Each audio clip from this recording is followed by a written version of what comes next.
જય ગૌ માતા. આ કયું ગામ? ચાણપર. અચ્છા અચ્છા અચ્છા. ચાણપર ગામમાં આ જે ગૌચર જમીન ઉપર તમે હોસ્પિટલ ચાલુ, ગૌ હોસ્પિટલ ચાલુ કરી છે. ચાલો બતાવો.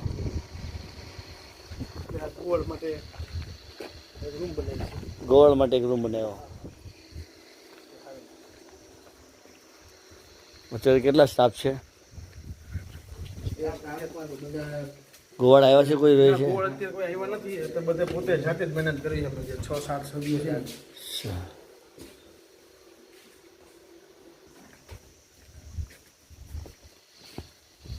આ બીમાર ગાયો માટે અંદર રાખી.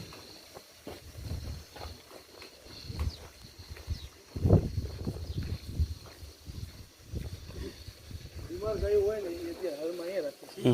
અને અહીંથી રિકવર જે થાય એ બાજુમાં અહીંથી વાડો અલગ અત્યારે વાડો બનાવ્યો છે. શું છે જગ્યામાં બીજો શેડ આપણી પાસે ડૂમ છે ને એના કારણે અત્યારે વાડો બનાવીને એની જગ્યાએ રાખી છે. ક્યાં રાખી છે? બનાવ્યો કે બસ? બનાવ્યો નથી, બનાવવાનો છે આપણે બાજુમાં. અચ્છા, અહીંયા બનાવશો? હા, ઓલી બાજુથી જવા છે. હા, સમજાઈ ગયું. અત્યારે ક્યાં છે બધી ગાયો? હા, આપણે ઓલી બાજુથી જઈએ અંદર. હા, ટ્રીટમેન્ટ બધી તમે અહીંયા કરો? હા, એ જ અત્યારે બીમાર પણ આવે લઈ આવીએ એના અત્યારે પહેલાં અહીંયા રાખીએ.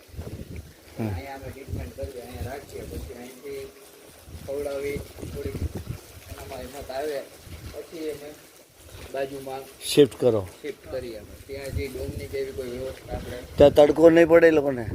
તડકા છાયા પ્રમાણે જેમ થાતું જાય એ પ્રમાણે છાંયો આવે. અત્યારે પેશન્ટ કેટલા છે તમારે?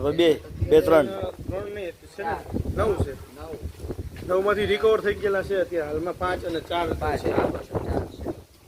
4માં પેશન્ટ છે અને 5 છે એ રિકવર થઈ ગયેલા.